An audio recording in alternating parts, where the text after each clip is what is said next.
Sister, kung nakikita mo ito sa iyong sarili, magbago ka dahil ito ang ipinakita ng Allah subhanahu wa ta'ala ang impyerno sa ating propeta Muhammad sallallahu alaihi wasallam, at kanyang sinabi, fara'aytu aktharu ahliha an-nisa. Subhanallah. Sinabi ng propeta, nakita ko ang impyerno at ang mas maraming tao dito ay mula sa mga kababaihan. Subhanallah.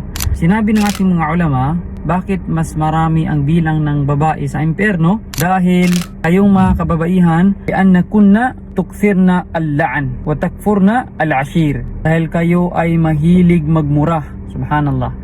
Mahilig kayong magsalita ng mga masasama at masasakit. Minsan ang babae sa sobrang emosyonal nito, nagiging matulis ang kanyang dila. Nagsasalita ng masasama, masasakit.